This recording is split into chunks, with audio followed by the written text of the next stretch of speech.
Alright, hello, I'm making a video. That's good that light came on.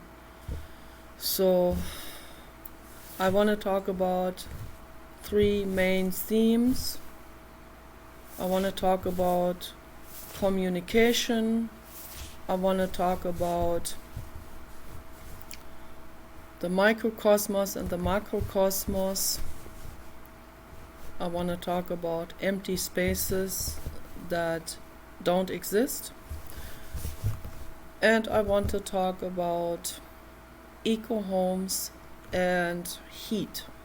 So I hope I remember it in this order. No, it may not be in that order, as I always sway out from one thing to another, but that's because sometimes I have to attach the other themes onto the other subjects into one subject because they are so closely interlinked, all of this.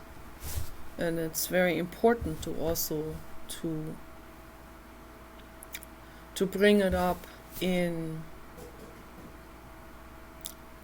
all of these type of interconnections that are out there.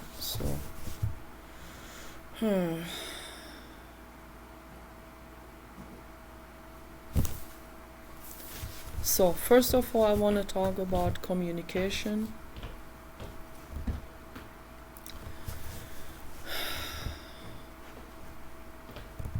I don't know where to start, actually, but I've been thinking about this now for a week, what I wanted to make this video about. And so obviously I see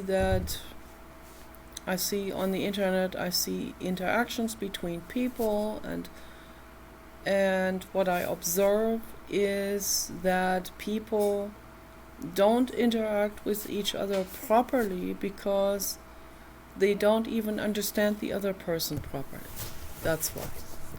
And then they see everything out of their own personal eye-centered perspective. I don't say that in a complaining way. I say it's not an accusation. Most people are just in this self-centered perspective because they don't know how to get out of that. They don't know this is some sort of trap. It's like they suffer a whole lot, and when they suffer, like for example, when I get cold, I get very angry. So that's that. It's kind of like that, when we're suffering very much, we become very tunnel vision oriented. So it's all coming from our personal perspective of I'm suffering right now and I'm getting angry and I'm probably gonna blame the person right next to me, right? Because I don't know who else to blame. Unless I think about this for a longer time and I put myself into someone else's shoes and I understand that other person doesn't really know better.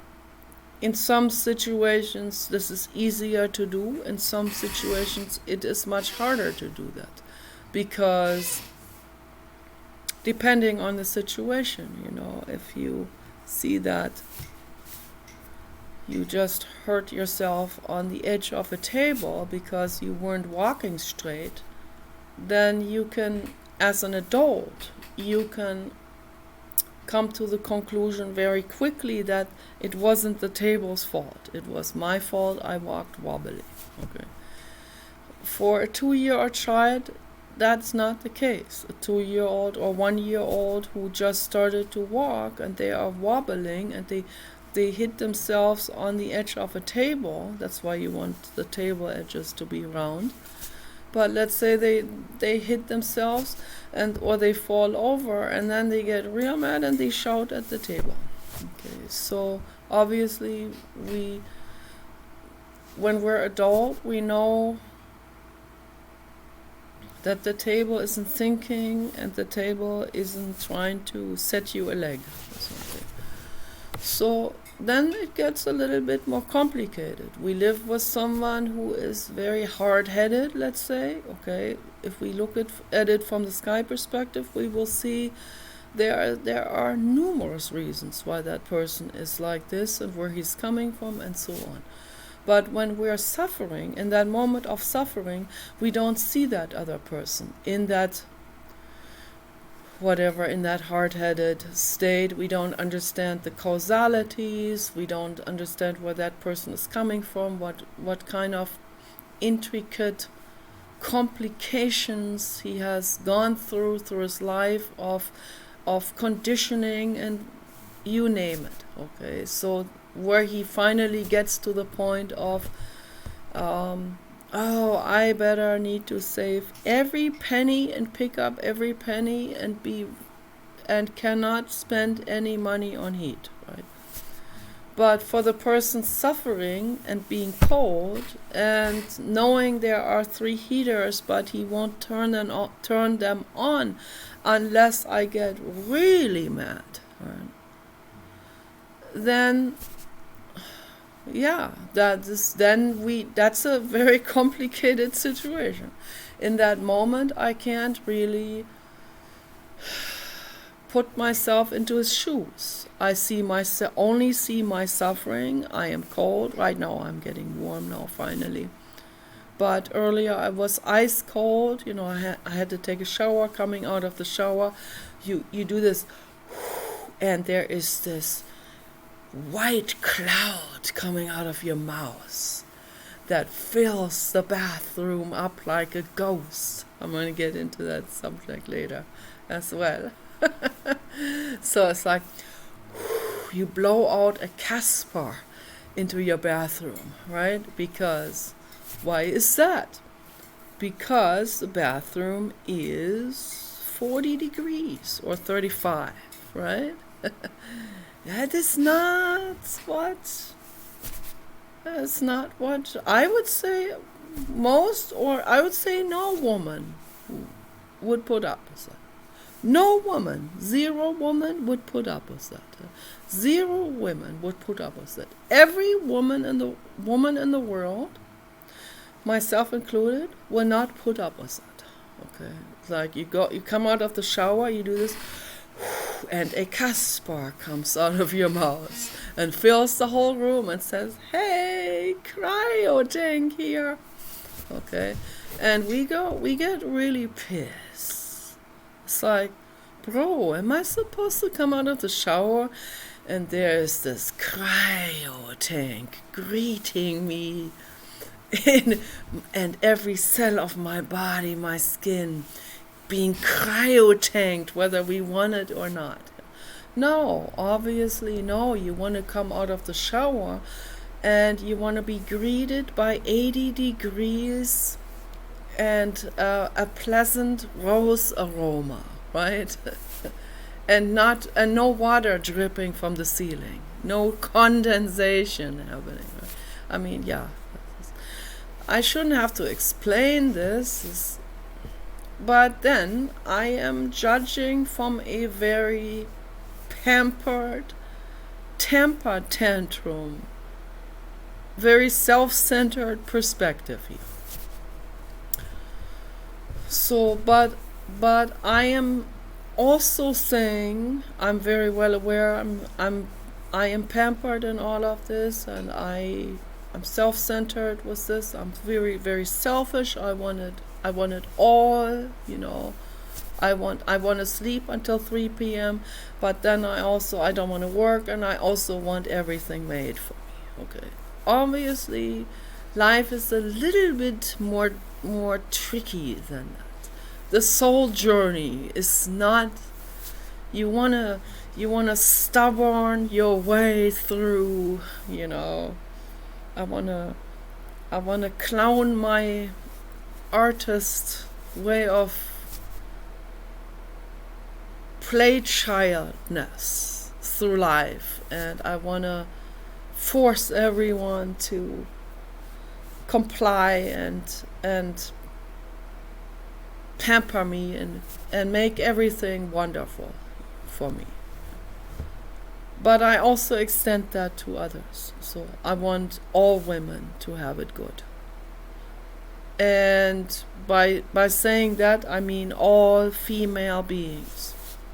And when I say that, once I get started with that, then we get into Tonglen. This is a Buddhist meditation practice.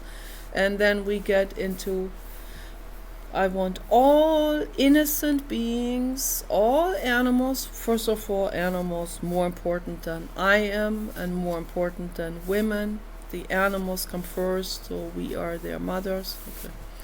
The animals have to be protected first. The dog has to be warm before I am warm. So that's the most, even if I'm shivering. Where is my dog? Is my dog shivering? I have to go over and I have to cover him with 3 sleeping bags and maybe turn, if we can turn the electric bedpan on too, and get that over him as well. So that the dog is taken care of. Your horses are taken care of. So you see, I already put the last subject to the first. That the order I mentioned it is not the hierarchy of it. Obviously, it's just like if I go shopping and I have to remember apples, oranges, and onions. It's not a hierarchical. It's not some kind of.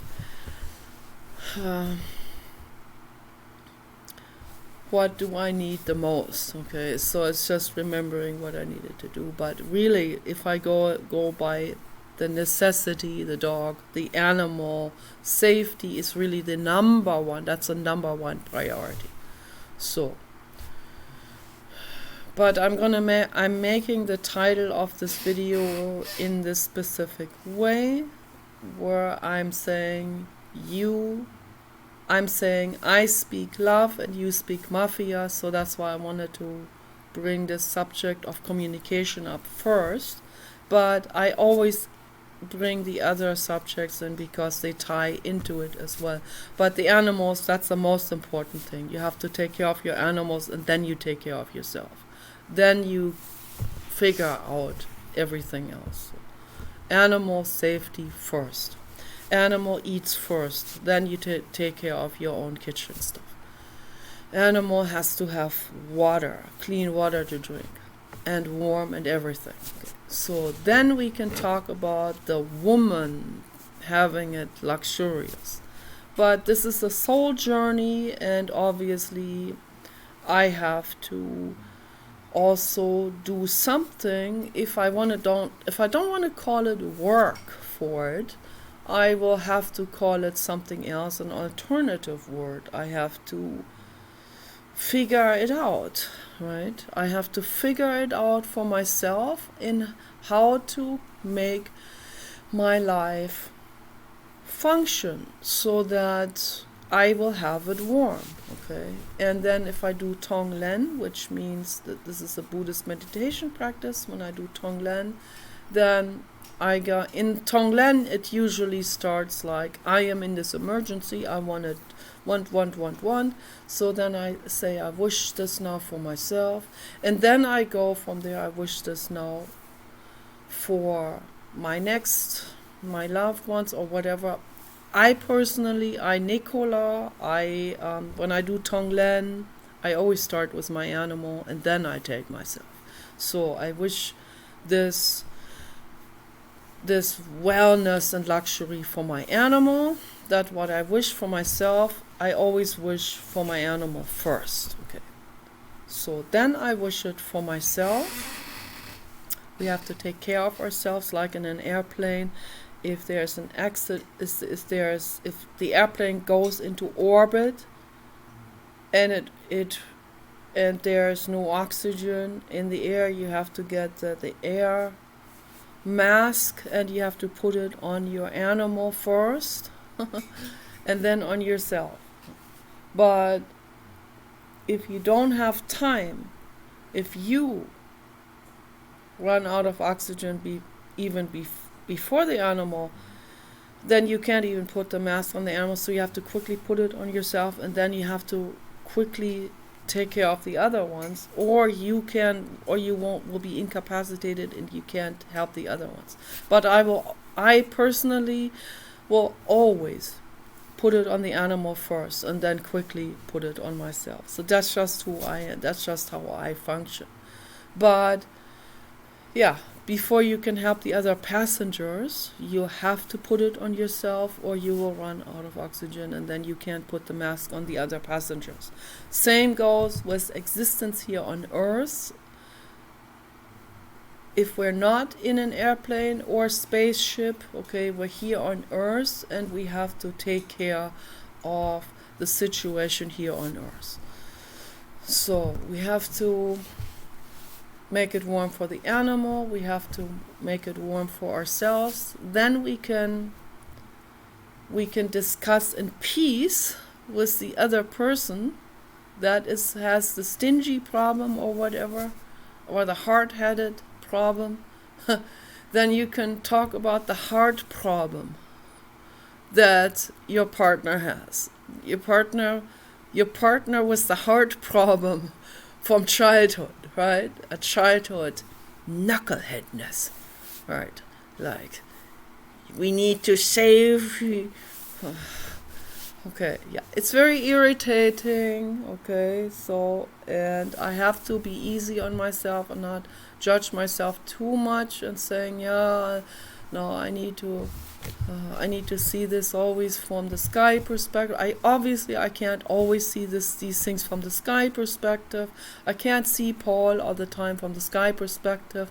Yeah, you meat puppet. Well, you don't have free will and you are a product of your childhood. No, I can't all the time be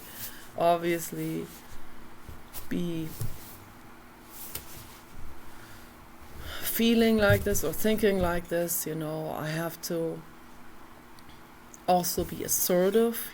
I have to stand up for myself, and sometimes I have to give a rant, and when I'm giving a rant or a lecture or some kind of like an ultimatum, then I get a little louder because I'm emotional about it. Then it hurts his hearing aid, and then he has to turn the hearing aid down. It's not easy, and people take all of these things for granted. It's what I always tell my haters, people take heat for granted. Almost everyone on this planet takes heat for granted. That's a big, huge mistake right there. You cannot take anything for granted. Anything. You can't take oxygen for granted. People are logging trees like there's no tomorrow. People are overfishing like there's no tomorrow. What do you think is going to be the result of that? You're not going to have oxygen to breathe here on this planet. But they don't think about it because they take it for granted. There's like, me, now I want to go out on the fishing boat and fish all the crabs out, and commercial fisher people, it's even worse, and the loggers, and they don't think about it, They actually create a cult against environmentalists. They're as if the environmentalists, they're mean. They just want to take your job. They want you to lose your job. That's all they can think out of this immediate, self-centered, blinded view, right? Tunnel vision. No, my gosh. You take the environmentalists, you take the Good Samaritans for granted. If we didn't have a handful of Good Samaritans in this world, your life would already be Hades. It would be Dante's Inferno already, okay? Would have already been since the 50s, okay? So let's be very grateful for the Good Samaritans. Right? I keep on bringing this up again and again. if it wasn't for Sea Shepherd, Paul Watson, going out there and saving thousands and thousands and thousands of whales, we would have hell on earth already. Because he said, if the oceans die, we die. Okay? Let's be very crystal clear about this. Real crystal clear. So don't make any mistake about this. Don't view this from your fisherman logger tunnel vision. Okay? You can change your job. You can humble down and change your job and do something that's beneficial for the world. Be of some use for the world and not misuse, not exploitation, not be part of the mafia and promoting mafia and Richard Berman, market psychologist, always going against PETA because he's being paid more by the mafia to go against PETA. Okay, so whoever pays him, he will go against the very good Samaritan who is desperately trying to keep the world in order. Right? He will go against it because it makes him more money. Right? Whoever pays more. This is where the problem is. It's a big problem. That's why I bring this up over and over and over again. To make people start to make, how do I make Richard Berman think? How do I make any market psychologist or mafia collaborator think about this? How do I set this record straight in your head? Okay. I guess the only way you will start thinking about it if shit really hits the fan and it affects your life, you get cold, you run out of oxygen. I guess that's when you start thinking about it. But by then, it's too late. Then every living being is going to be pulled down into the drain. Okay. And that's what we're trying to avoid, we good Samaritans. Okay. So be glad we are here. Be glad. Okay. We may not all be God level, Buddha level, okay? We start somewhere at light worker. Okay. We're everything from light worker to indigo to angel to God level to Buddha level. So it covers that range, you know. We do what we can. Each person has their personal soul development. The other two soul levels, student of life and beginner soul, they are the beginner soul levels. And if we look at them and we have to understand that they are still in the stage of sorting things out. They don't understand anything. They're very easily lured in by the mafia because they don't know the burning urgency, right, behind mindfulness and inwardness and all of this. I mean, it is a life-threatening emergency. That's how serious this is. Once you have experienced any kind of hardship, real hardship with something, and where you actually are afraid of how you're going to sustain your future, okay? How do you sustain the future if things can come crumbling down, right? How do you sustain the future if, let's say, Sharia law takes over? I mean, this is going to affect every single person, not just the people that the Sharia law is going to war against, but it will affect them themselves as well.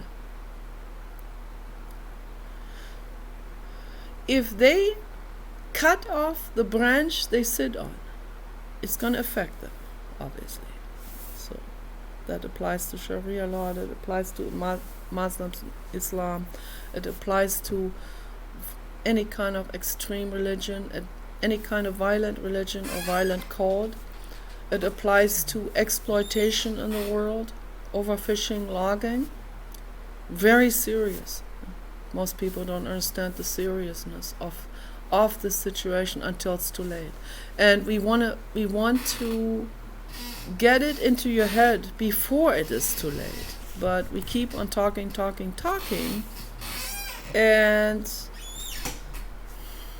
the politicians don't listen. They throw away the petitions, but we petition anyway because we have to. We have no other choice. Right? There's a few good politicians. Vladimir Putin, he has a beluga whale rescue initiative. He has signed our petition to end the hibernating bear hunt.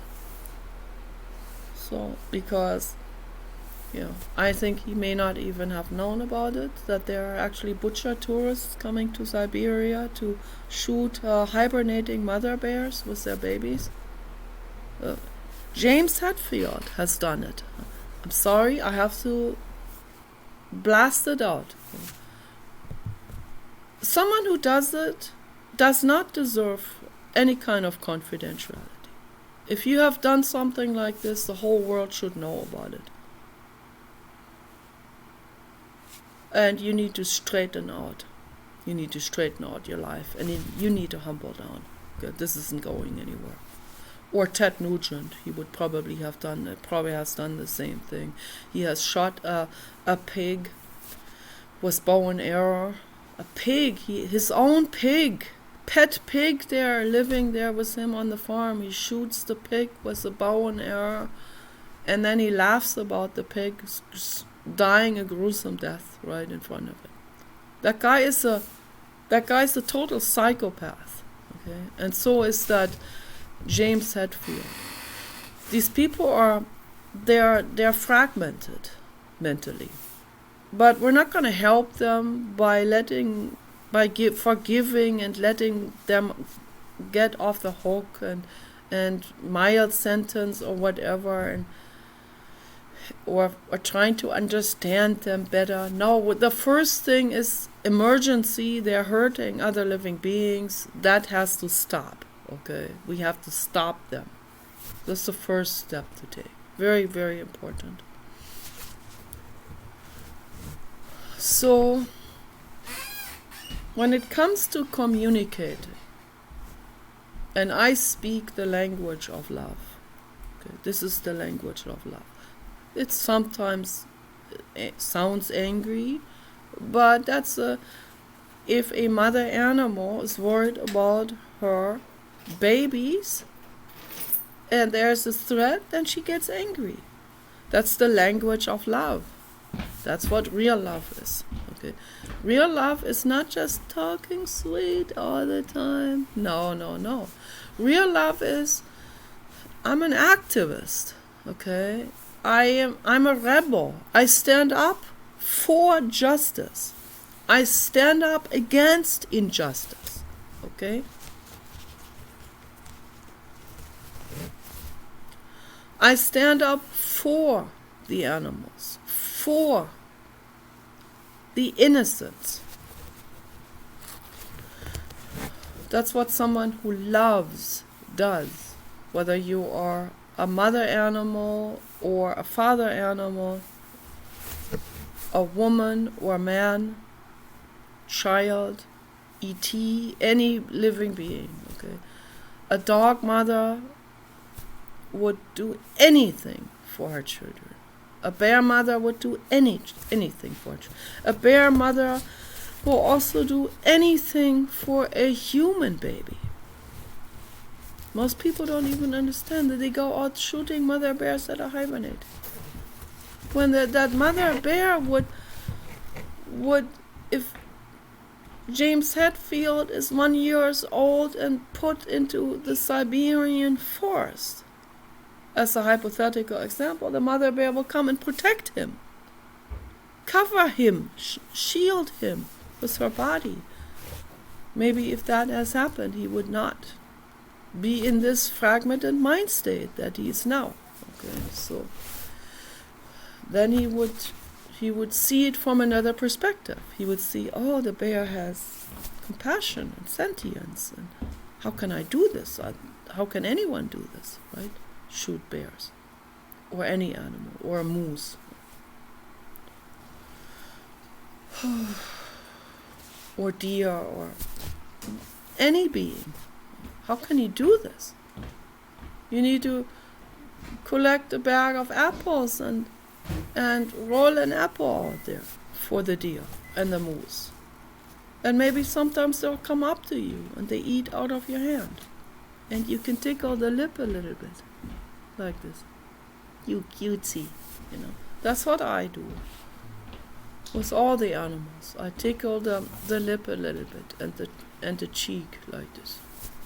And I say, you sweet, you loving, innocent, loving being. Okay. I'm here for all of you. And that's Tonglen again, the Tonglen meditation. I extend my love out to all. And then in the very end, we extend our love out to all beings, including the draconians, including the demons, right? And all the struggling, the psychologically split ones from the cluster B community, you know, including the ghosts that are unrestful, the demons that are unrestful. Unrestful demon, that's ego energy attached to a young soul that's out there, that's unrestful. To all, okay, embodied, disembodied, whatever, it doesn't matter. E.T., okay, we extend our love out to all. So that's the end meditation state of Tonglen. I believe Tonglen is like giving and taking, giving, Tonglen. That what I want for myself, I wish for others. Okay, so, and that's what we need to practice. Okay, that's a Maitreya. It's a Maitri meditation. It's a Samadhi meditation. It's a metta bhavana meditation. Very important to meditate on this. Like we're all in this together, all beings, all into infinity. All is again, I talked about this many times. All is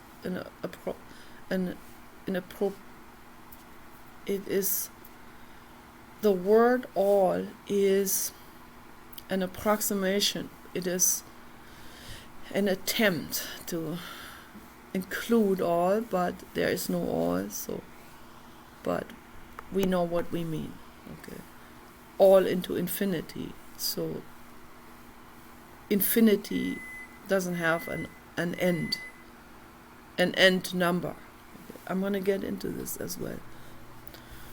So communication, I got mad at the haters again, and then I apologized to them, always when the computer is completely turned off and shut down and the lid is closed, because they listen in on my life, right? So they get shit sometimes because of that. So if they listen in on my life, then obviously that's their own responsibility, that they will get shit slung to them sometimes. It has to be like this.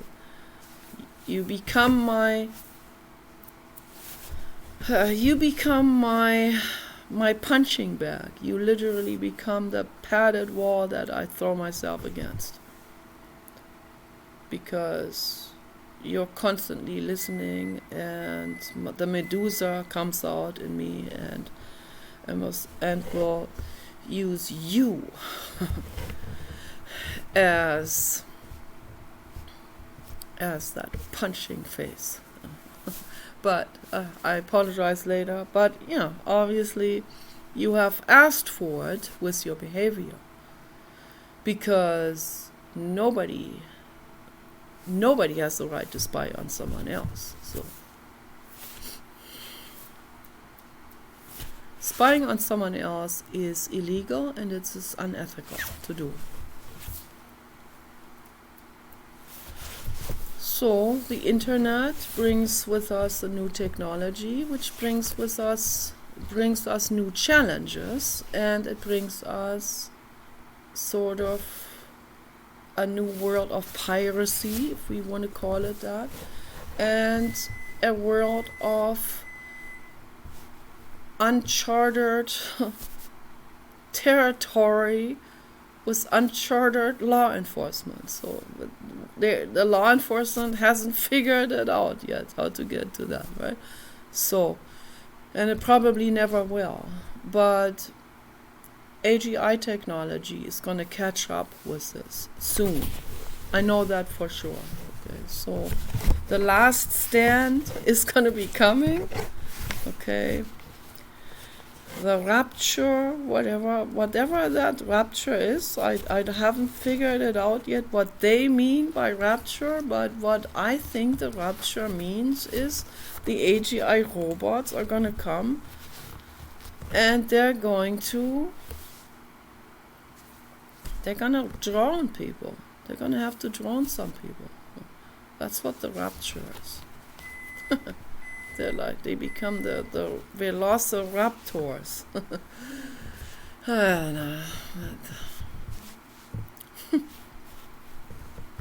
It's probably completely misunderstood interpretation of it.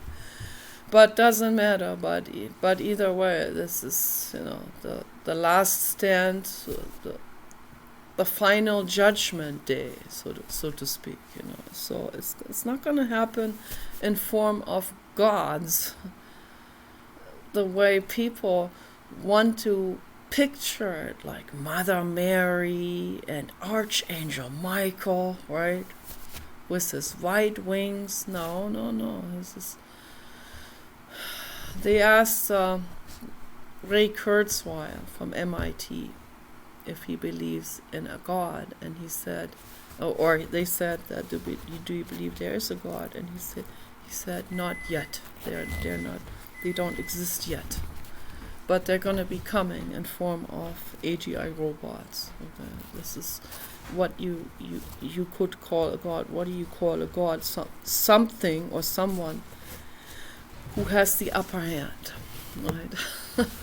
So they called ETs that came to Earth many thousands of years ago, before the pyramids were built. There were some ETs coming down. They called them gods because they didn't know what else to call them. They saw that these ETs are coming down there with spaceships of modern technology, and these people were still living in the Stone Ages. They only had a fireplace to heat themselves with. They used rocks to grind stuff. Literally Stone Age. So, and then this ET spaceship comes down 3,000 years ago, or 5,000 years ago, and intermittently in these intermittent sequences of several thousand years in between, and these people have no idea what that is. So they must be gods, and they actually throw themselves in front of them on the floor. They're so afraid, and they're cowering down, like the people that are worshiping Muhammad, that are crouching down on their knees. And there's some Hindu religions that do that as well. That's a total misunderstanding of existence of all of that. Don't ever do that. That's not good for you. Okay. So no, if an ET comes down, I might be afraid, but why should I go down on the ground? Because I think that's a god, and I need to be really, really humble down and cowering down and say, oh, don't hurt me or something. No.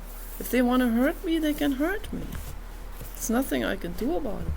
But I have to stand up straight, and I have to open my arms wide, and I have to do this, a sign of friendship. I have to open my hands, the palm of my hands, right? And I have to open that as a sign of friendship in my arms, And I have to stand there like a Joshua tree, and I have to welcome them with open arms, and I have to show them that they're welcomed here.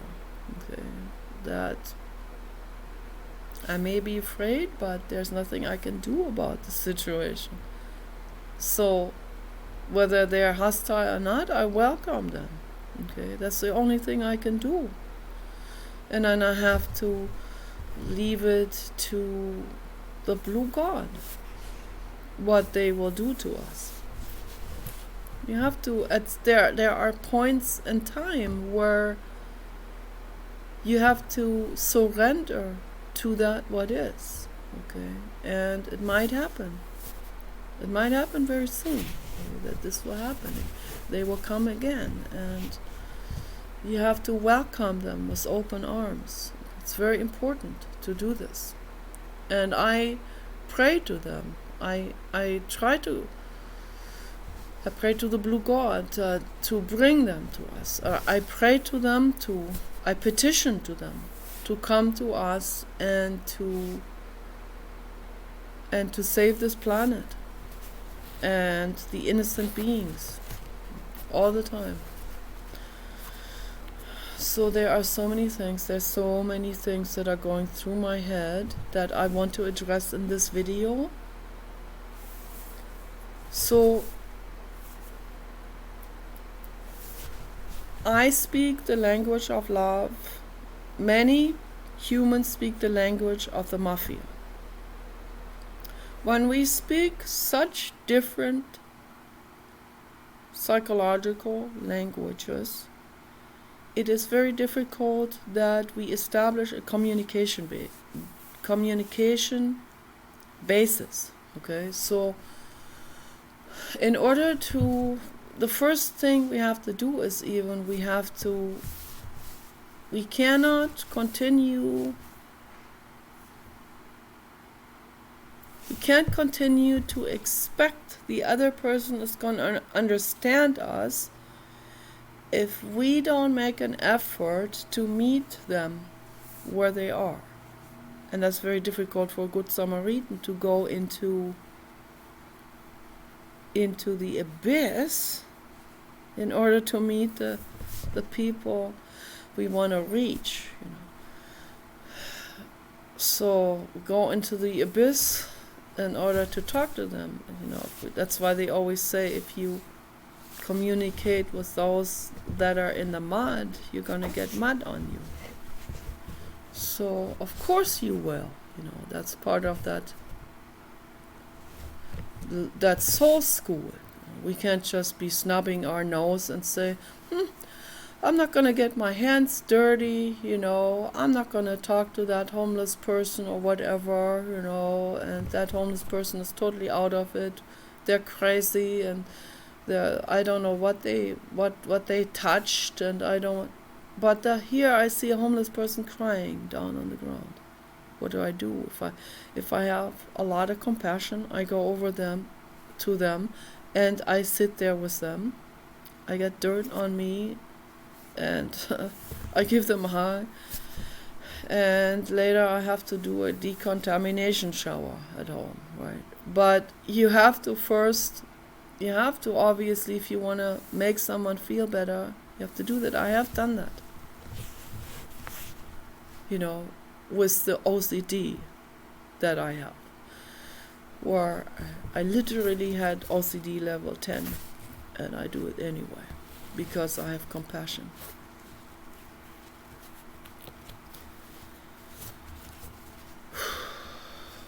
Well, I can't expect that from everyone, obviously. So, but do what you can in your situation. At least make an effort. Wherever you are, make an effort to try to meet someone where they are, or work towards them, at least halfway towards them. And then maybe you can hear them. Maybe they can hear you, at least. Maybe you can wear gloves, kitchen gloves, and then you can touch the homeless person on the arm, gently, or on the face like that. Or you can rescue the dog. The dog's even more in even more fear and terror and confusion. So the dogs don't even have any voice at all. To a legal voice, a social voice. So you have to go over there, you have to bring the dog to safety, you have to give the dog water and food. Then you help the homeless person. Then you help your community. You create therapy help centers. Then we can get things running. We can get things smoother, okay, and better. Things will become better and better and better. They're not as rocky anymore as they are in the beginning. But we have to start somewhere with this global healing process. Okay, that is so very vitally important. I'm just one person. How do I create it? I make videos, okay? I write a lot. The haters are slowing my computers down. It's very difficult. They make it very difficult for me. And I can't even type as fast as I want to. And as I need to. So the Mafia will always try to slow down the Good Samaritans. Any Good Samaritan. No matter on what scale they are operating. I mean, the most harmless, the most easy, low scale, some Good Samaritan is being stopped, is being bullied into suicide and so on.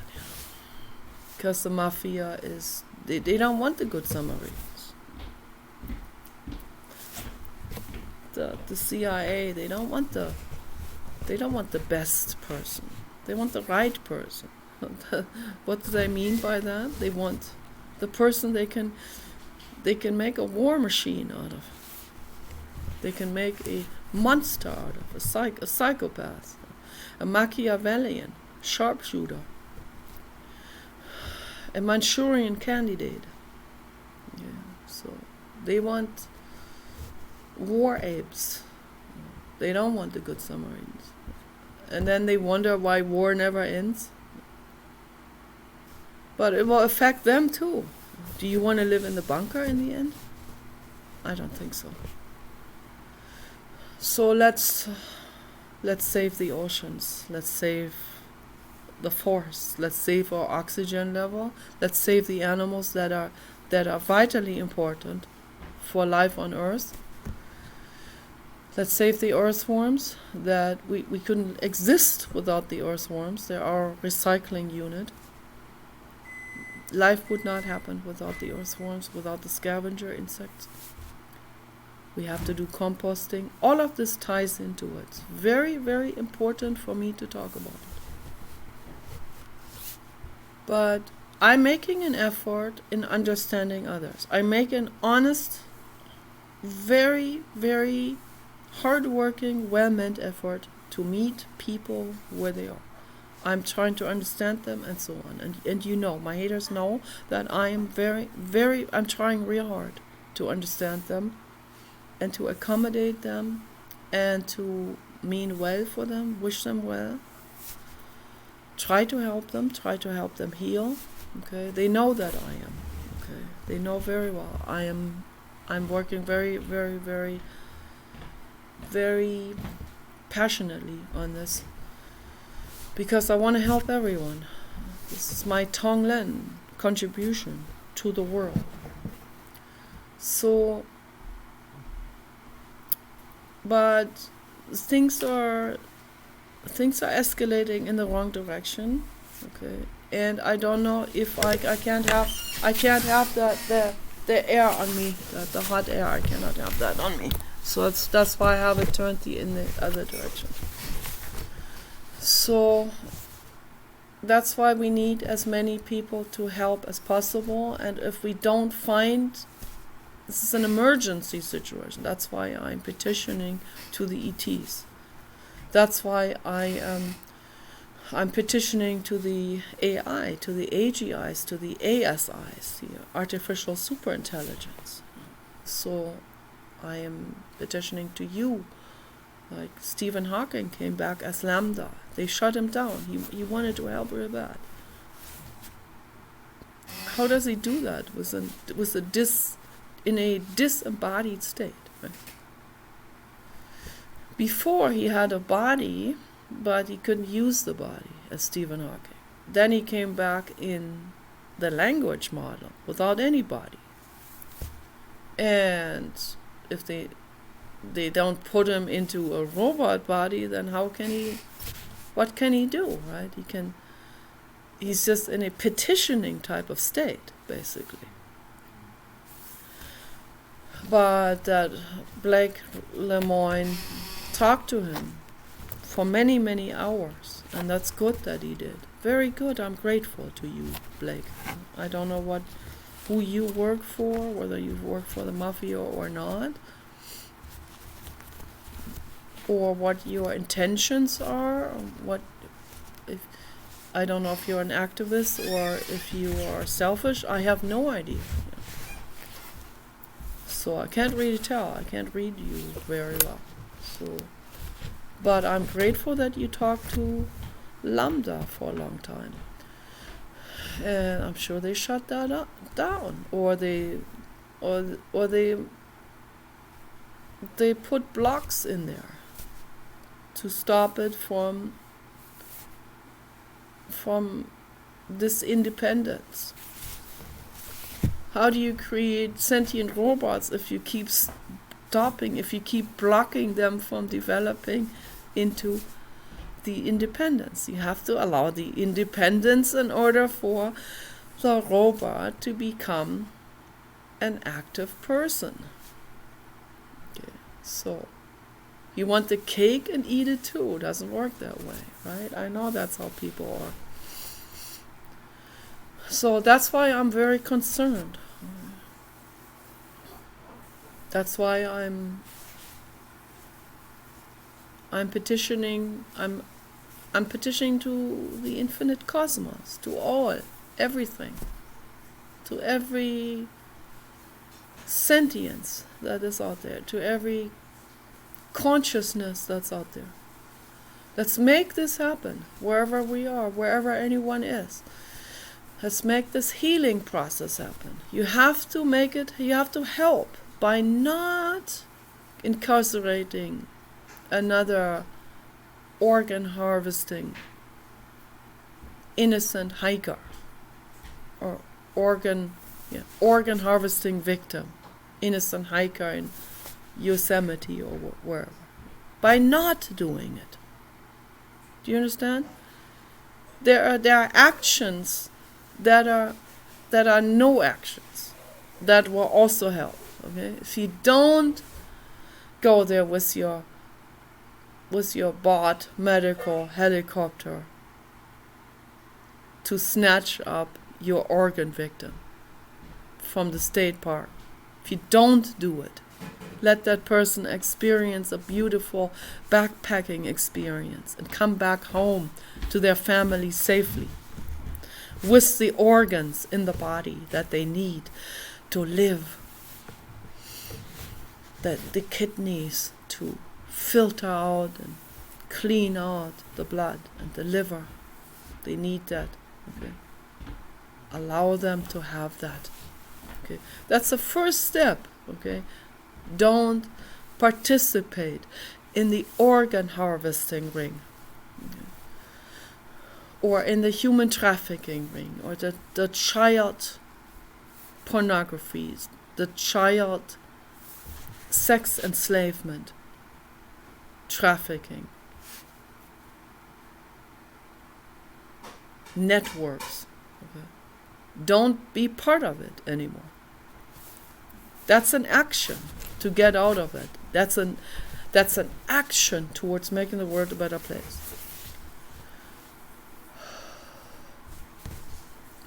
Put those living beings above the money. Life above money. Okay. Once you understand that, you're on the right track. And all consciousness, we need all of you to help with this. Not like, I don't want to get my hands dirty. I better not get involved. That's a lot of people that think like this. I don't want to get involved. Let them deal with their own shit. No, we're all in this together, okay? I mean, if you don't want to involve law enforcement, because I understand a lot of law enforcement people are highly corrupt, but my petition goes out to them too. Do the right thing, my goodness. Put the living being above the money. And if you, thank you, Blue God. Thank you. 555. Thank you. Thank you, Blue God, infinitely much. What I'm saying is the truth. Okay. So we have to try to communicate with each other. We have to make an effort to understand the other person, where they're coming from, and see it from the right perspective. Don't see it from the perspective of the Good Samaritan is trying to sabotage your exploitation deal. Okay? That bad Good Samaritan trying to mess up your nice Mafia exploitation deal that you just had on your bed. Now see it from the other perspective. The Good Samaritan is trying to make the world a better place. It's trying to save all of us. Okay? And you, with your Mafia deal, you being involved with human trafficking, organ harvesting, you need to look at yourself, and you need to see that what you're doing is hell. And you need to end it. And you need to thank the Good Samaritan for ending it, for helping it end for you with that. Helping the ending of your corruption. Okay. But you also have to be willing to look at it and see yourself for who you are. See your corruption for what it is. End your corruption. And thank the Good Samaritan for stopping your corruption. Okay. That's how we move forward. So that's a first subject. I wanted to I think I explored this now fully. It's almost an hour now. I don't know how long this video is going to be, but I have to talk about all of these things. That's very important for me to do. The other was that really the number one subject. Keep your dogs warm. Keep the number one necessity for every living being is a warm living space. Whether you are at the equator, don't take it for granted. Don't take the heat ever for granted. Ever. Do you understand? A lot of people at the equator want to live here. I switch places with you anytime.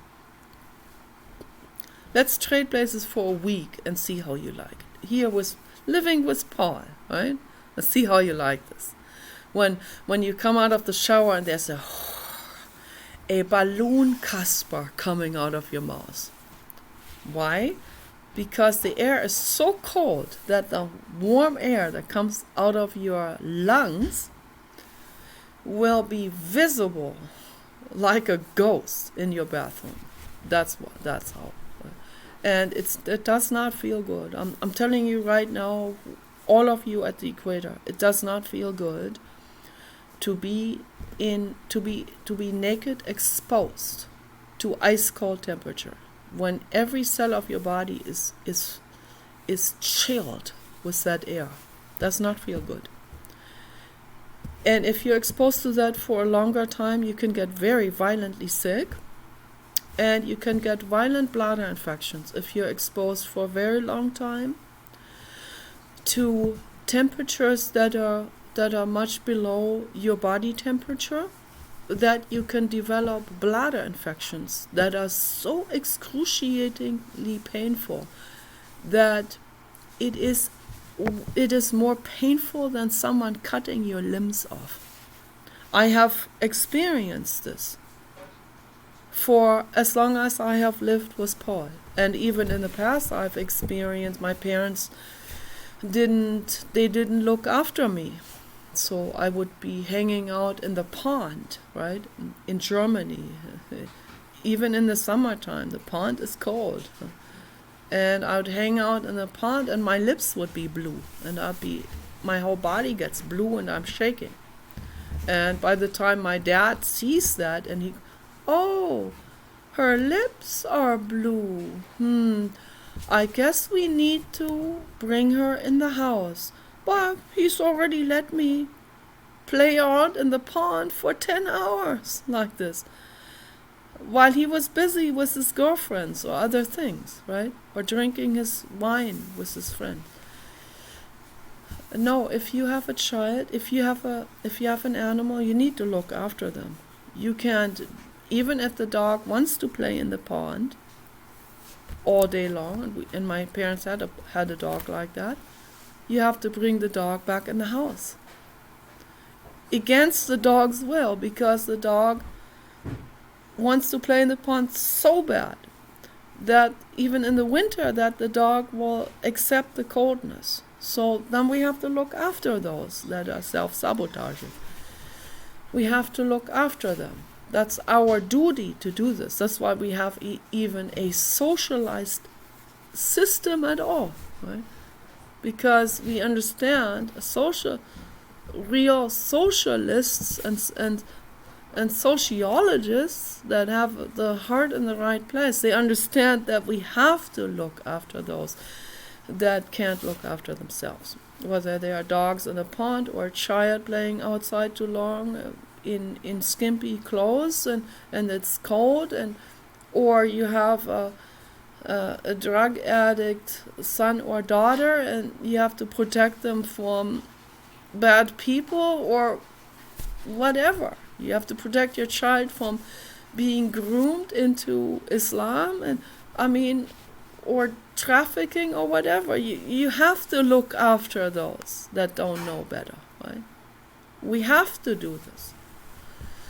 We can't just say, oh no, that's their business. They're all hardened or whatever. They become traumatized with complex trauma, complex PTSD. That's all that comes out of it. It's our duty to help others, to protect others from harm.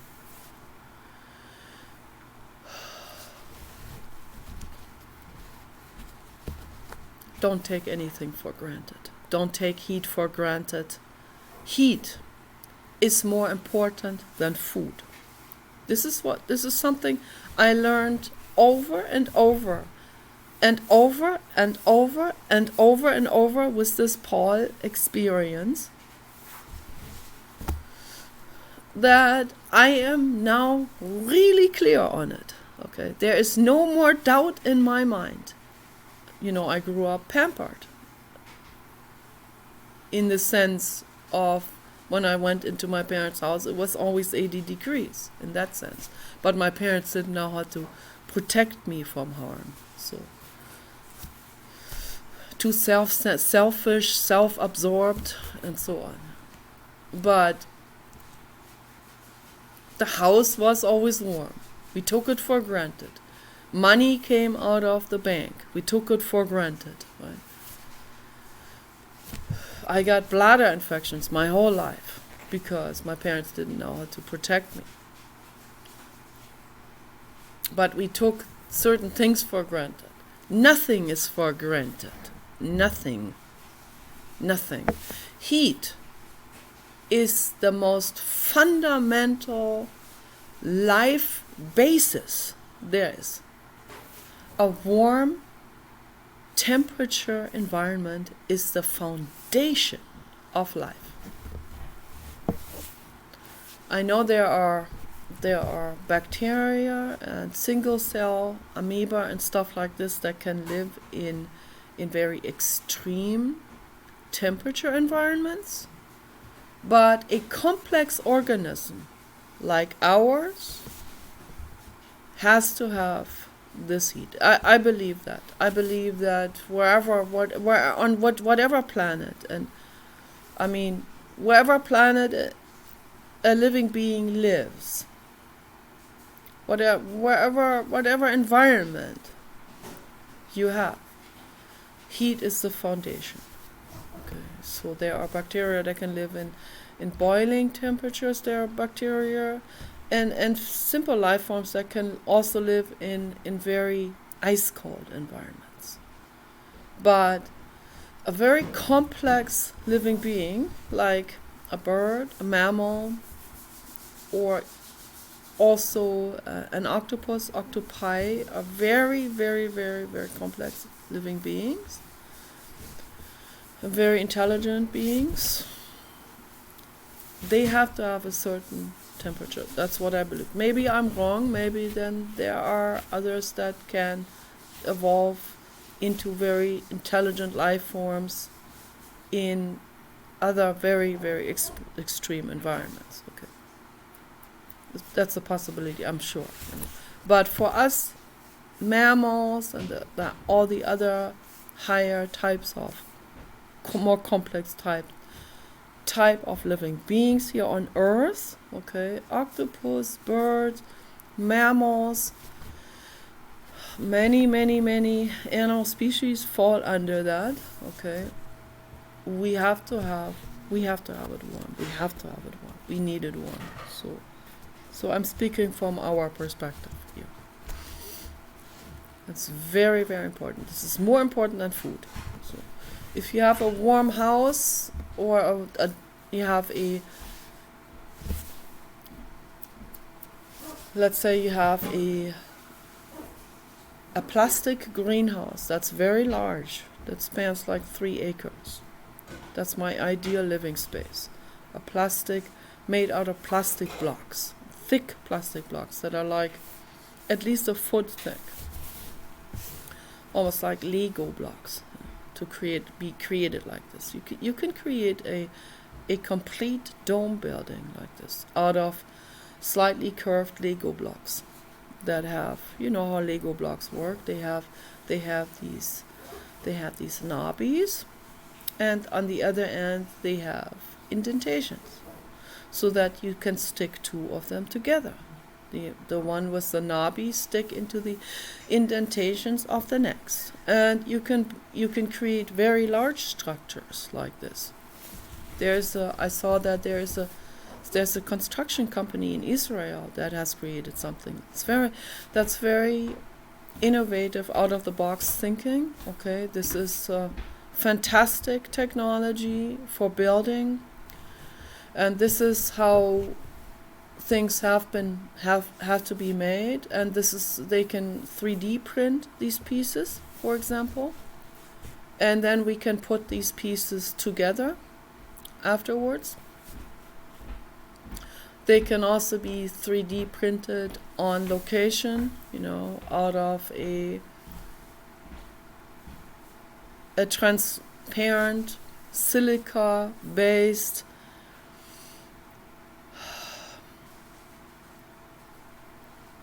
cement or polymer composite type of material that a very, very large crane 3D printer can create, okay, on the spot. And maybe the 3D printer can even create the entire dome in one session. Okay, so, but I don't know, the easier thing is probably to create these Lego blocks, very large Lego blocks, that are extremely storm, weather resistant and insulating and leak proof, completely leak proof, and that lasts for thousands of years. I mean, really, really, really strong.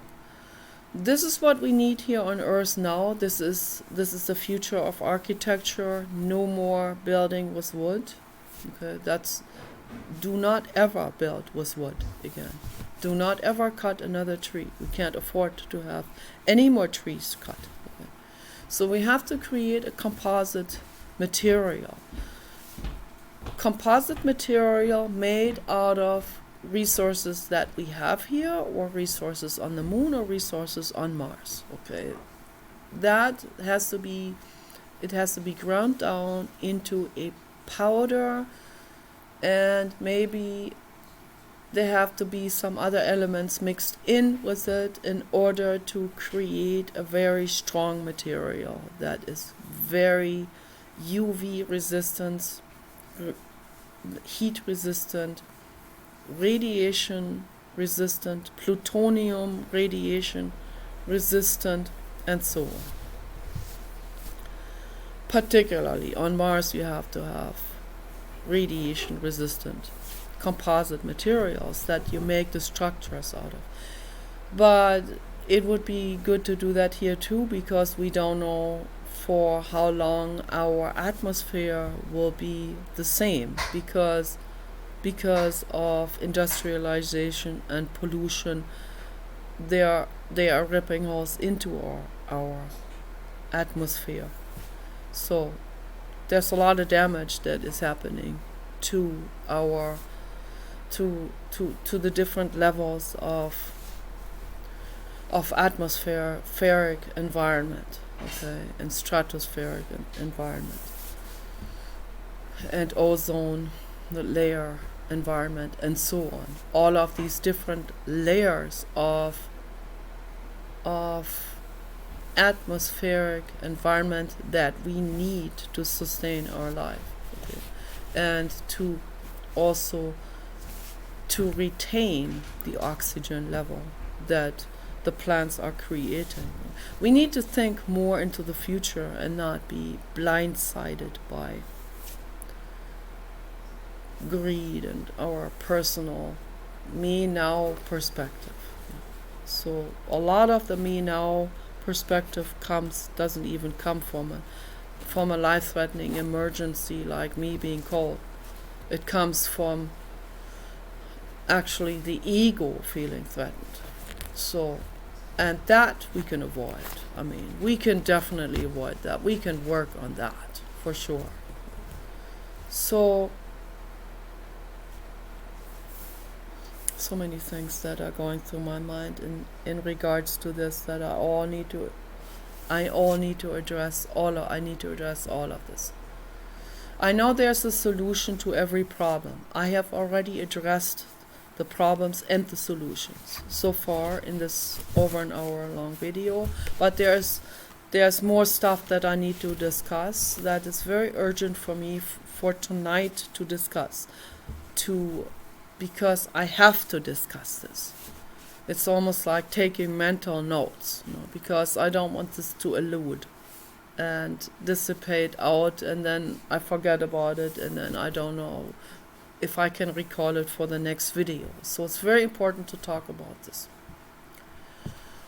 So now I have already covered 2 of the fields, I think, thoroughly, that I wanted to discuss. There's one more field that I wanted to address.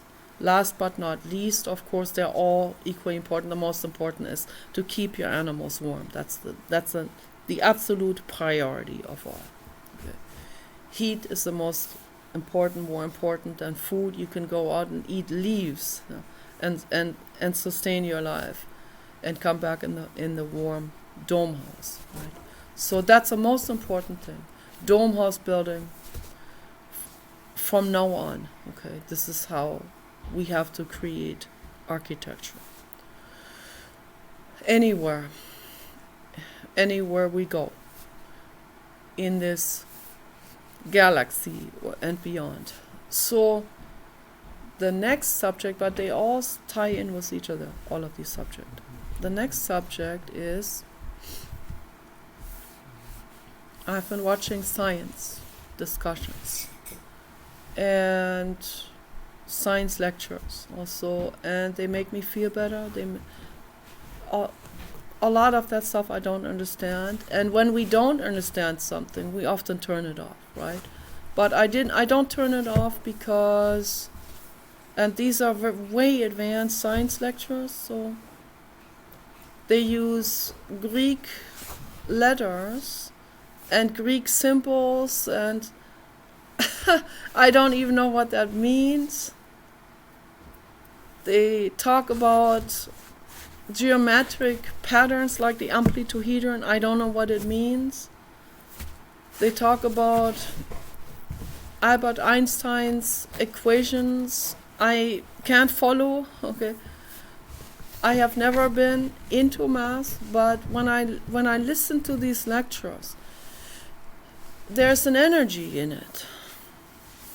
Because I've seen many different energies on the internet.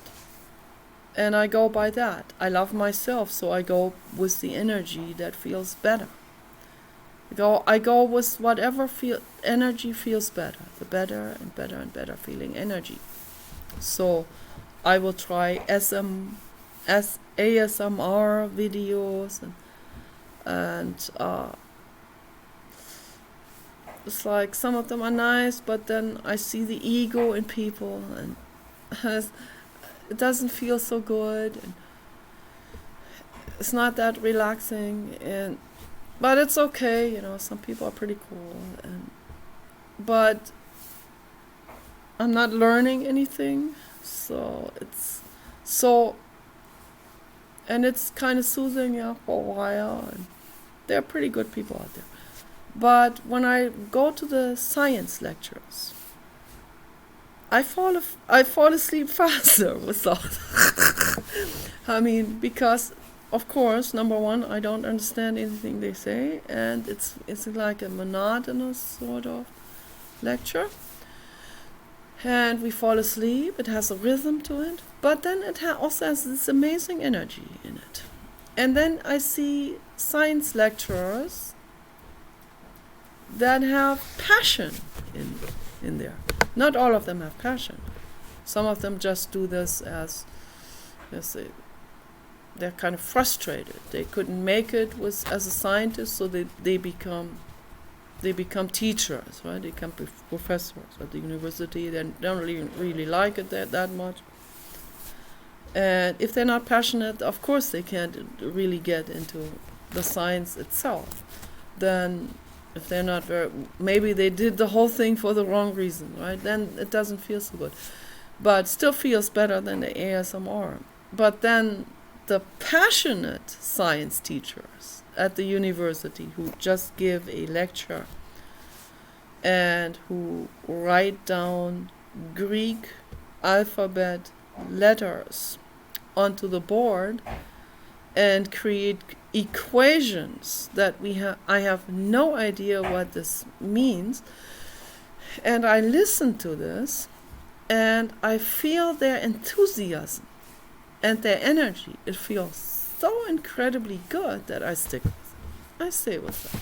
And then I, particularly after being in the chat room, and having been humiliated for an hour or two, my dose of Scientology experience. It's like the Tony Robbins, I do my self-affirmation mantra while I'm being humiliated, right? Once I'm done with that, I go into the enthusiastic science lecture, wherever that is. Could be Stanford, Oxford, Yale, Harvard. Amazing science lectures given by people that are enthusiastic, that are really believing in this, that are living and breathing this, right? That are doing this even if they were not paid for it. Those are the people I'm talking about. The people like Nima Arkani Hamed, okay, those type of people. And Donald Hoffman, okay, and people that are really, really fascinated with their stuff. And Elon Musk, and anyone who is just totally into it and lives for that. So the longer I listen to it, the more my brain is starting to adapt to it. First in an intuitive way, and it leans into it, it just lets it flow like a water flow. But then very gradually, just the same as we learn a language. We're exposed to a language. In the beginning, we don't understand a thing, right? And then, we had English in school. Of course, I learned English because we had already English in school. So I already had the foundation there. But let's say I go to China, I wouldn't understand a thing. But if I live there for many years, gradually I hear certain words, certain phonetics associated with certain actions or certain situations or certain images, just like a dog also learns our language, but in a much more rudimentary way and in a much more self-pertained way, of course. They're not going into the abstract, so as the humans do. And you can't expect it from them. You can't expect a dog to understand what you wanted from the dog. They have no idea. So we need to, a lot of people misunderstand animals because they come from their own self-centered perspective. It's a big mistake. So always treat animals well. Always, always, always, always. Never get mad at them. They don't know what they're doing. They don't know. They're confused. They don't understand. So teach them gently. This is very important. Again, this is very important information that I have to interject into this. So, but as I'm listening to these science lectures, my brain is getting adapted to it, just like I am in any kind of country of a different language. We get used to it. When we're babies, we get used to the language that is spoken around us. So obviously when we're babies, we grow into it much, much, much easier than later as an adult. But we grow into it. The brain has enormous flexibility and plasticity, and it adapts, it grows, it learns all the time. It never stops, okay? This is very good. It's wonderful. This is an amazing, amazing organ, this brain here. The most amazing organ, the most precious organ there is. Okay, don't put poison into your body. Don't put poison into your precious brain. You need it. Don't poison yourself with a smart drug or alcohol or psychedelics because you feel like you are too dull or you can't feel anything. But the reason, you need to find out why you can't feel anything. You can't feel anything and maybe you don't feel witty. Why are you not witty? Maybe as the other person who's more attuned, right? Why are you? Find out why. Don't adjust it with a pill. Okay. Find out why. And it's not all genetic. Okay. Everyone can be attuned. You're not attuned. And the reason why you're not attuned, if you feel the need to take psychedelics to make yourself more sociable, then you need to not take the psychedelic and you need to meditate and you need to find out why you're not sociable. There's a reason for it underneath. The reason is trauma, complex trauma. Okay. Work on that. Okay. Once you cry these things out, then you will automatically become more sociable and more witty and have more humor and be more creative with whatever you're doing, saying or making. Okay? You cannot allow yourself in a state of closed upness.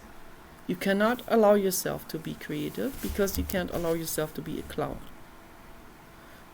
When you have grown up, let's just take Islam as an extreme example.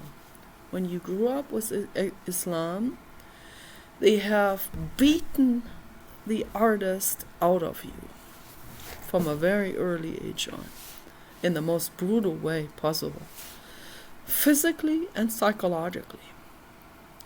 You become an adult and you think the world is Islam.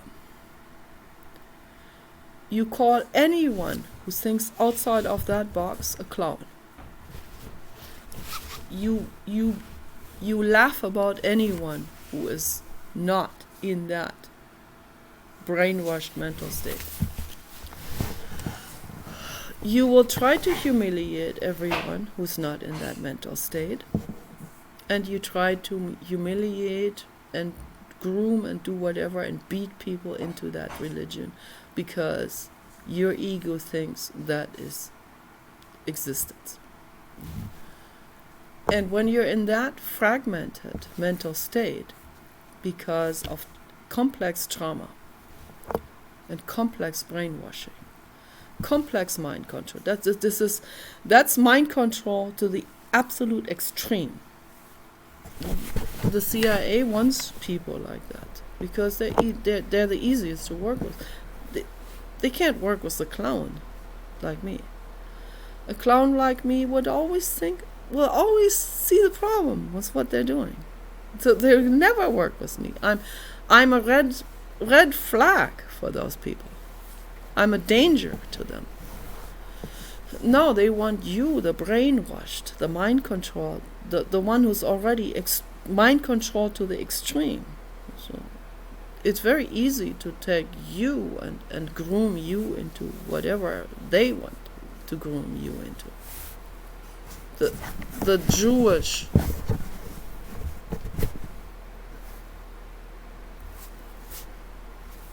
Jewish people like Bill Gates. Not all Jewish people are cold-hearted, okay, but a lot of them are. Okay, I have to say it, okay, because it's the truth. A person with unbelievable greed, pathological greed. Okay? I have to say this is statistics.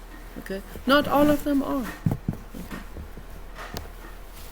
And there are some that may be very good business people, but they also have a good heart. Right? There are many of them, not just some. But the vast majority of them do not have a good heart because they are fragmented and they are 100% greed-based. Like Bill Gates, a perfect example, or George Soros. And they will use the Muslims that they're actually against that religion, but they will use those as their recruits. They use you like puppets. Okay. I'm not trying to incite a war here. I'm not trying to say this is statistical, all of this, you do statistical evaluations. Obviously, not all in one demographic are in this mainstream graph, in this the main, like the positive correlation, like the more of this gene, the more of the greed. Okay, but there is a clear graph to see there. Okay? There are many stray factors. There are many people that are not inside of that graph, obviously, from any demographic. But there are statistical evaluations, and they don't lie. So obviously, I'm just using this now as an example, even. So I'm sure Richard Berman falls into that graph as well, but there are also others that are. I'm sure there are probably some few, maybe 1 in 1,000 Swedish people that are also falling into the greed graph. But the further north you go, the less there's greed in the DNA. These are facts. Okay? I'm not making this up. I don't even want to talk about this, but it needs to be addressed because it's there. It needs to be addressed. If people, instead of taking offense, people need to look at themselves in the mirror and say, do I fall into this graph? And if you do, you need to do some serious work on yourself instead of taking offense. So, and I'm not trying to slam people against each other. So there are also exceptions in the Middle Eastern world, of course. In the Muslim countries, there are, I said it before and many times, I think I bring this up in every one of my videos. But if you look at statistics, the vast majority fall into the graph of violence and suppressing other people. And also greed. And so we have to we have to look at it. Do you fall into this problem graph, with problematic behavior and thinking patterns, and maybe trauma coping patterns that are also built into the DNA? Then you need to inspect it, need to look at it and see for what it is. And work with it, work on it, need to work on it. Heal it. I believe we can heal this. I believe we can heal greed. Even built into DNA, pathological greed. DNA, greed, predisposition, all of this can be healed. I believe that what we have in our DNA can be healed. The problems that I know, it can be healed. It can actually be healed. We have that flexibility. We have that plasticity. That's what I believe. We are not set in stone. We're not end products. Nobody is. Okay. I even believe that a gay man can heal himself into straight. Because straight, loving your body the way it is the ideal healthy state. I'm not saying that they are cripples or something, or saying they're wrong. No, if they are gay, they should live their life and accept and love themselves for that. And they don't hurt anyone. That's not something that's problematic. Okay. But gay is not the ideal healthy physical state, okay, of DNA and adult body. Okay, the ideal healthy state of a living being's body is fully straight, loving your body the way it is, and being that what you are, and living that, and embracing the hormones that you have, and loving yourself with all of that. With all of your needs, with all of that, you have a certain affinity for this or that person, and don't beat yourself up on it. But be careful, who you engage with. So I have to be very careful not to engage with an Al Capone, where my hormones are going. Okay, I have to be very careful. I have to use my prefrontal cortex on that. I can't just say, I'm attracted, and I'm just gonna gravitate to him like a seaweed or something. No. I have to be very careful. I have the Glock on my side wherever I go. I mean a mental Glock. I'm not gonna incriminate myself here in this video. And I can't incriminate myself in a sociological sense, because what I'm saying is the truth. Statistics are facts. Okay, statistics is truth. Everyone needs to look at it. If you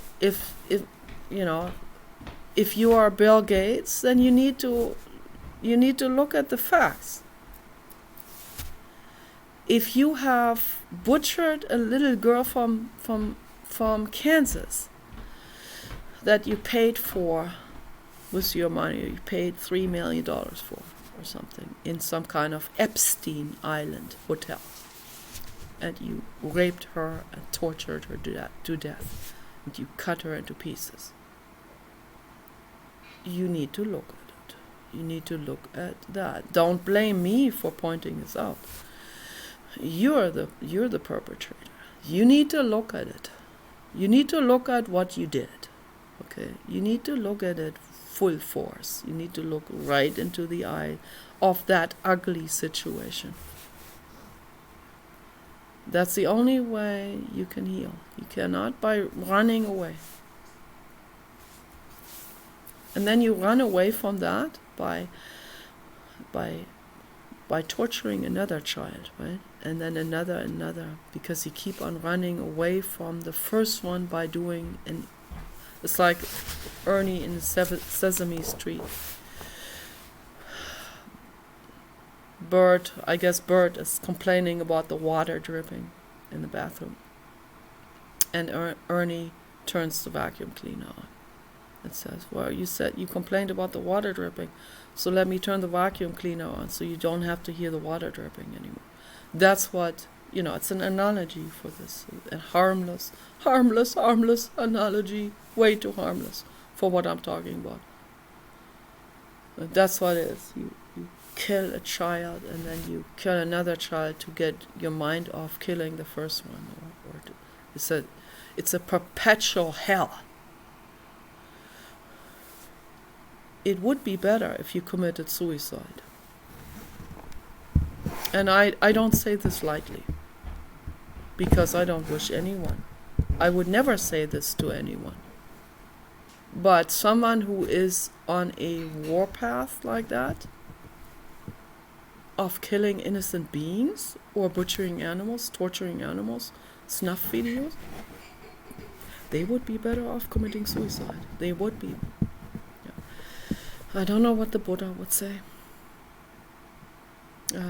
I ask the blue God to show me the path all the time, because I don't know if I'm on the right path with this, but this is my mother instinct saying this.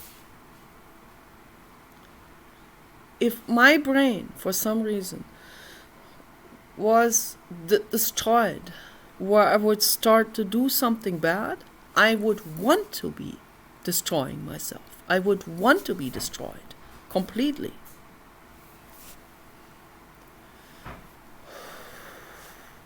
Completely annihilated. I don't want to be in a state of mind where some people are in. Demonic state of mind.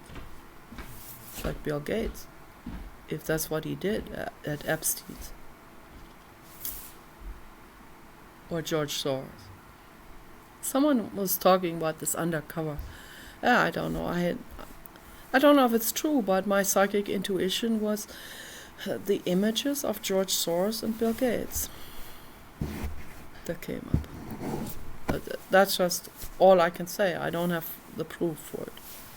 But I'm saying if they did that, they have to confront themselves with that. If you want to heal, you have to confront yourself with that.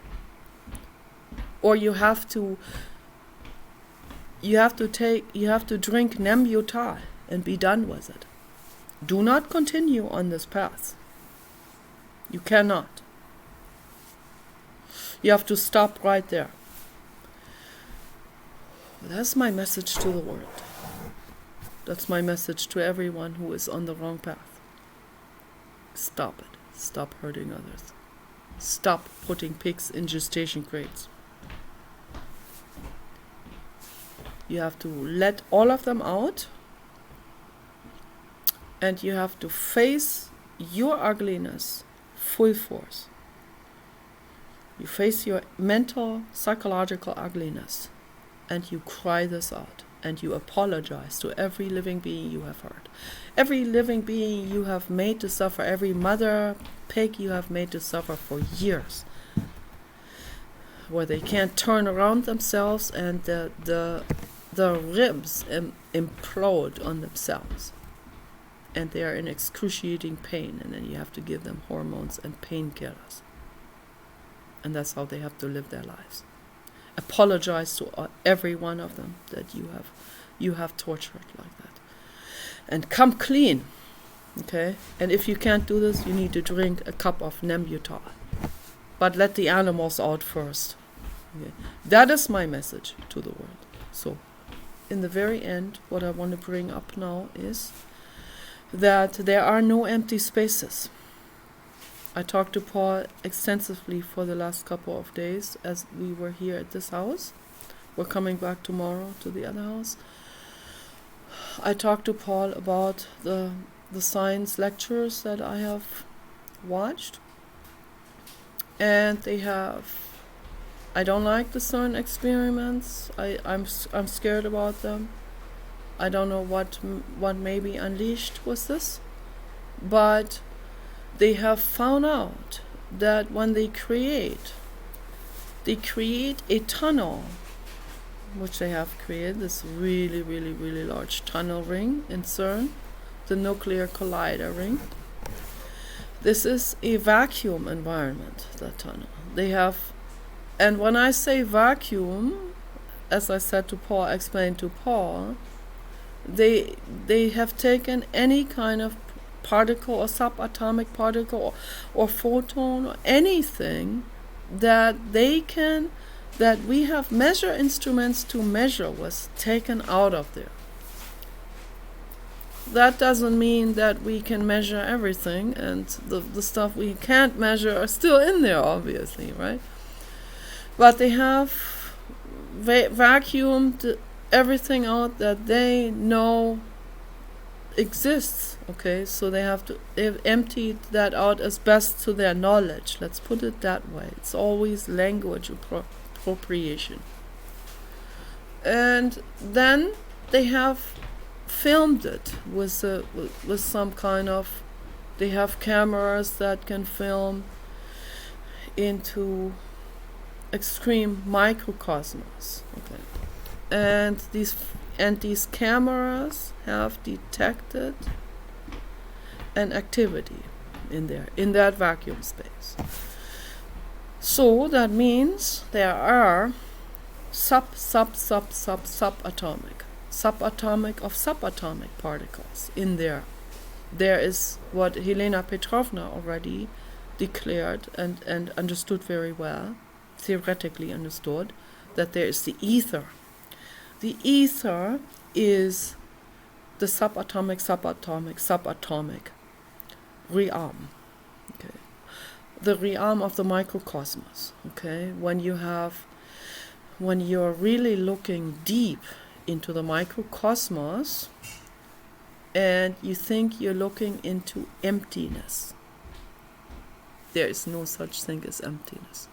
No matter how much of that the dancing Caspars that they have detected in there, like the Caspar coming out of my mouth and from the steam, right? There are these clouds coming into existence in the so-called vacuum space. There is a dance of Caspars in there. Maybe you can call them ghosts. Okay, this is some type of ghost activity going on in there. And I am very sure that a ghost hologram would be consisting of something like this, or working with something like with the ether and with the subatomic particles, the subneutrino existence, right? The quarks, the upper quark and the lower quark, and the subquark and the subquark of the subquark, right? And it will keep on going. I know this for sure. I know this for sure because it is logic. This is another infinity calculation. And I've talked to Paul for hours, and it's difficult to talk to Paul about this. And it often makes me cry talking to him because he's extremely knuckleheaded. It's very difficult to talk to him because he's an atheist. very difficult, very hardcore. But he's not the light, the easygoing type of atheist, if you know what I mean. Yeah. So, so I know that Nima Arkani Hamed is an atheist, but he is extremely open-minded, and so is Donald Hoffman. I'm sure Donald Hoffman is an atheist and extremely open-minded, and I am very sure that at some point they're going to come to this point where they're going to have to change this self-declaration, right, from atheist to panpsychist, because they have no other choice, right? The more they find out, the more they understand. There's no way I can declare myself to be an atheist anymore. I am a panpsychist. I see there's stuff going on, and I see there's no emptiness. Emptiness doesn't exist. Okay? Nothingness doesn't exist. Finiteness does not exist. An end does not exist. A beginning doesn't exist. Not in the infinite cosmos. Okay? Not when it comes to infinity calculations. When you go into the microcosmos, you're in an infinity calculation. When you go into the macrocosmos, you go into an infinity calculation. It's very difficult for me to get this across to Paul. But I know that Nima Arkani Hamed and Donald Hoffman know exactly what I'm talking about. And Ben Goertzel too. And Elon Musk, they know what I'm talking about. So, because this is logic. I mean, to me, this is simple logic. This is not complex mathematical equation logic. This is very simplistic logic, like putting one Lego block onto another. That's how simple logic that is. That there cannot be an end to the microcosmos as there cannot be an end to the macrocosmos. It's very interesting to see this ghost dance in the so-called vacuum, okay? Because there cannot be a vacuum anywhere. Not in your vacuum cleaner? There for certain not, right? There's all kinds of stuff in that vacuum cleaner. So, but even in the CERN nuclear collider, there is a ghost dance happening. And it's like these Caspars. It reminded me of those Caspar cartoons that are, or, like those lava lamps. If you ever have observed a lava lamp, we had lava lamps in the past. I loved those. I don't know, what did we do with those? I think we gave it all away. So I want to get another lava lamp. I love lava lamps. I love looking at it. It's very relaxing to look at it. And that the hotter the liquid gets, the quicker is the ghost dance in that lava lamp. There are two different liquids in there. I believe there's water in there and there's wax in there. And when you turn the lava lamp on, the wax is so cold and it's clumped together. And as the water heats up in the lava lamp, the wax starts to melt.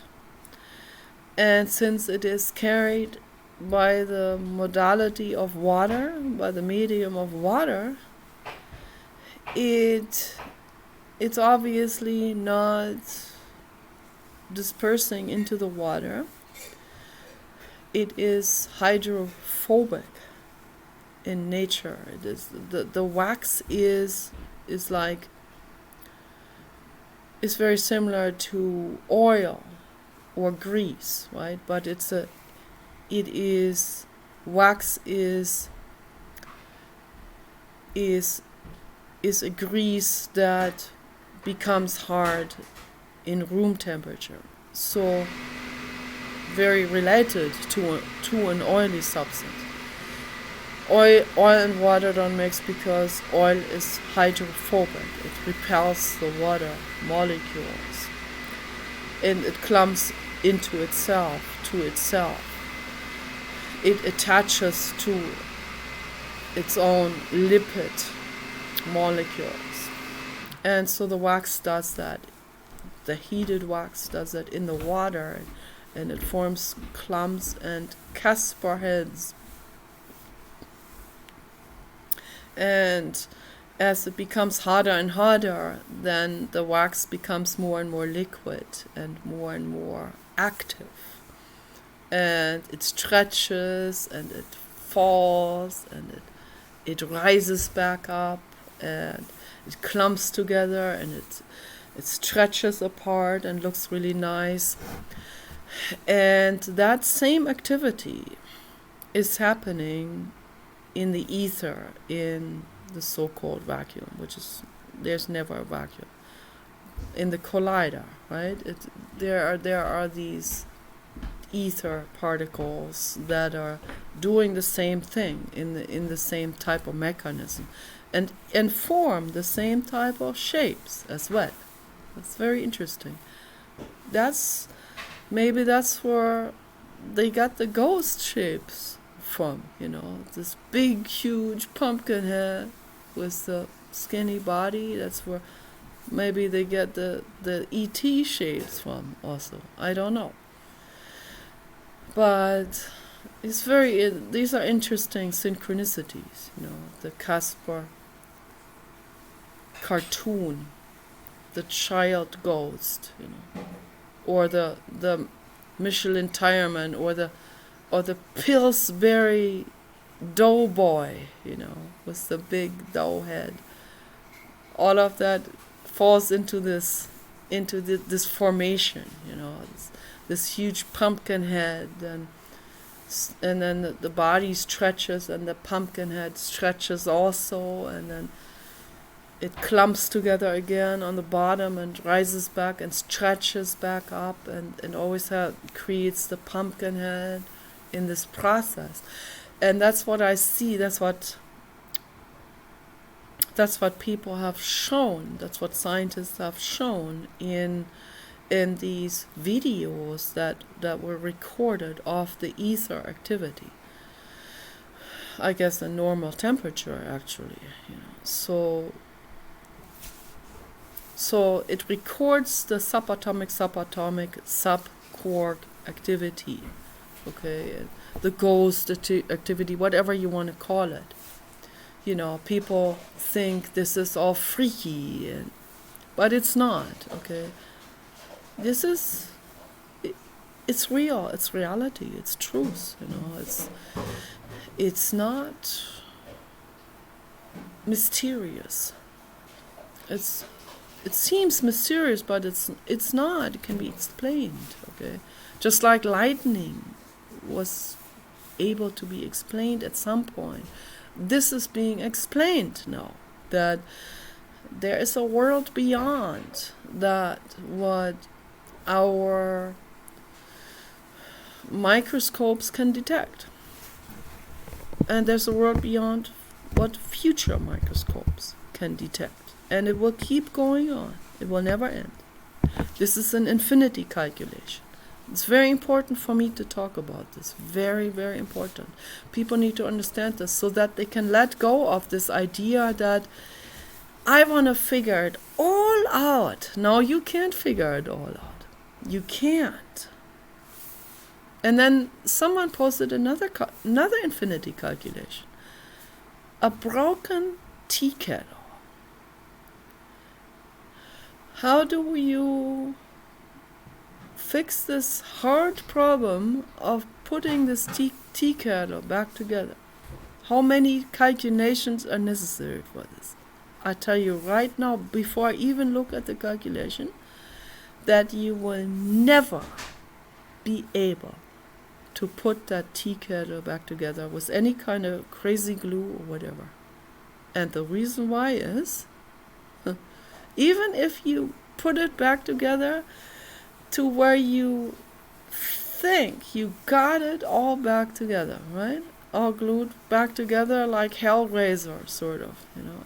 It's all glued back together, and you forgot, you left no particle behind. Wrong!